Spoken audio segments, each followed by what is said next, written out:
This is Exploring Generational Thoughts. What is the biggest issue facing Gen Z today? I'm Sophia Miller, and this is my principal. I'll have her introduce herself. I'm Marla Sansom, principal at Dos Palace High School.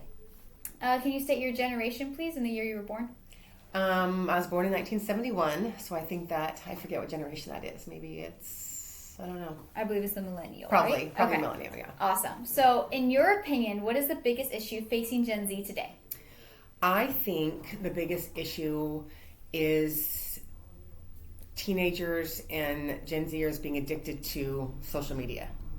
I think cell phone usage and social media is one of the biggest causes of disruption to school environment. Mm-hmm. Anything from distractions, anything from bullying, things just being posted, things, constantly looking at reels that are more interesting, quick, getting quick satisfaction, just instantaneous entertainment that we just can't compete with in a classroom as much. So I think I look forward to hopefully a bill being passed to where cell phones get put in a slot when they come to the classroom, something to that effect that would help them focus on learning. Okay. At what age were you introduced to this social media? Oh gosh. I'm 53 now, so probably really didn't get in. I don't have an Instagram, so I have a Facebook that I share with my husband, probably 11 years ago, I'd say probably. Maybe I got it, or 11, 12 years ago is when I probably started looking at it, but nothing major. How often are you on your phone a day? Not much. Not much. I have it on me when I'm on campus in case I get a phone call from the district office. But I don't go on social media during the day. I don't talk to my husband all day usually. My daughter will text me once in a while for something regarding school or my son, but mostly for school purposes. So yeah, I'm really not, I don't have the time. Yeah. Do you think social media kind of controls how kids think about themselves and how they treat others? Absolutely. Sometimes you'll think after a vacation, for instance, we just had Thanksgiving. So when I was a principal at the middle school, it was after that vacation when we had a huge influx of fights because they had been fighting on social media back and forth. And it's really easy to post something courageous when you're hiding behind a screen, correct? And so then when you get face to face is when things would escalate. So, I think that's a big cause of them bullying each other, making fun of someone's posts, forwarding it or liking it or unliking it or making comments on it and things like that can really, hurt self-esteem. It can hurt a boy-girl relationship, all kinds of things. So it does interfere.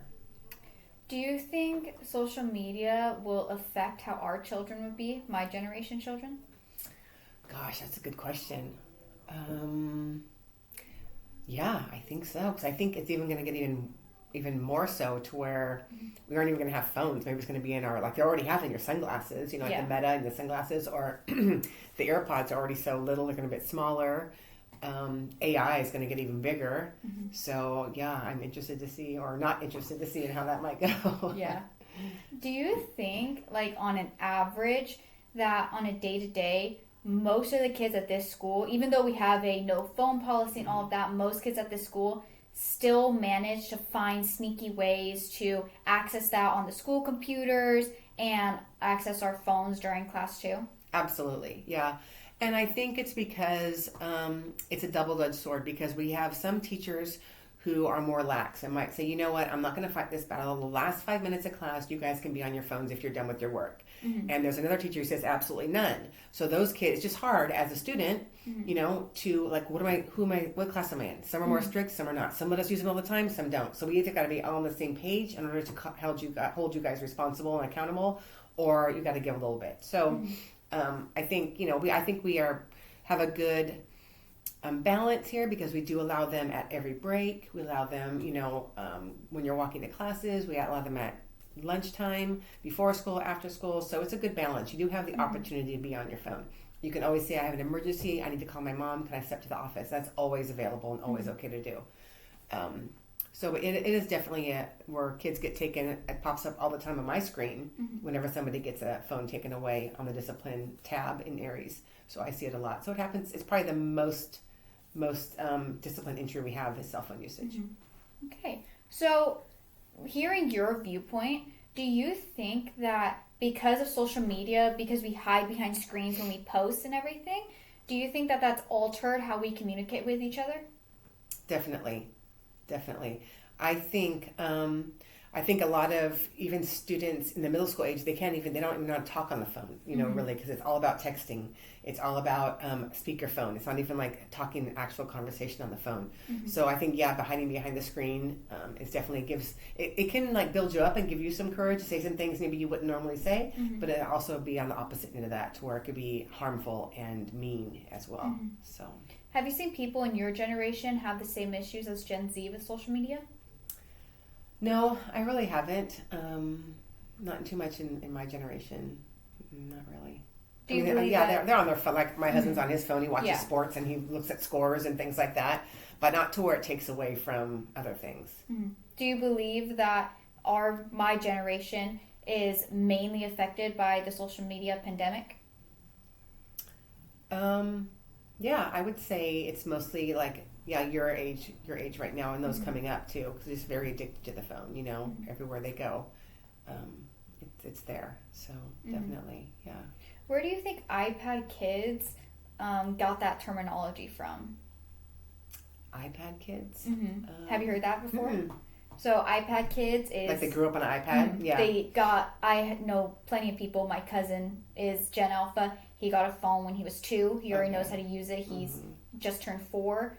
So iPad kids is kids that got technology at a very young age, like right when they started learning how to talk. Yeah. Do you think that mainly it's older of my generation and part of your generation that does that, gives the kid the iPad to solve the problem? Absolutely. And distracts them? I think it's absolutely more convenient when you're on a trip, right? You give your kid your iPad. When you're in a restaurant, they even have iPads for kids to do. When you're looking, if I have a meeting with a parent and the little kid is yelling, they give them their phone, and the little kid, 5 years old, knows how to scroll, knows how to get to some games. So absolutely, we're probably the culprit in helping aid in that pandemic. Did you raise your kids like that? My kids are definitely on their phones, but we didn't have when they were younger. My son's 21, my daughter's a senior like you, but they really weren't iPad kids that much, and they didn't get phones until they were in junior high. But they still use their phone. My daughter goes to Clovis North, and she's not supposed to use her phone. They have a cell phone policy similar to us, but she sends me texts throughout the day when she needs something. She finds the way. My son works in a restaurant, and so he doesn't use it at all when he's at work. Can't use it. But when he's home, he does scroll through his phone and looks at TikToks and things like that. But it's not to where it distracts from the family. Like, he doesn't do it. They don't allow it at dinner, and we don't do that. So, what do you think is an appropriate age to give someone a phone? Gosh. I don't think there's one needed before like 6th grade. I really don't think you need one when you're in unless you're in junior high. I think in elementary school, self-contained classrooms, I think you have one teacher. I think you have an office that can get those messages to you. It's like you're in 7 different classes. Where can you find them? Off-campus lunch, those types of things. I think it's easier. So I think. Would you ever judge someone that gives their child a phone, let's say 2nd, 1st grade? No, I wouldn't. I'm not going to judge anybody. They have their own life. They may have a reason. Maybe there's an illness in the family. Maybe there's transportation issues. Maybe there's family issues that are going on. Maybe they have lots of appointments. So I would never judge somebody for doing that. No. Okay, awesome.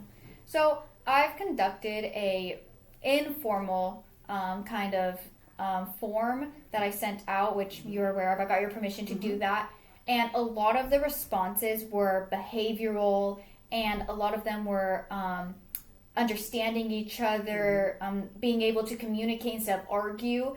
Do you agree that my generation has a big problem with just arguing, and not actually talking to each other and communicating our opinions and our differences and agreeing to disagree, instead of just throwing it at each other and not having a balanced ground?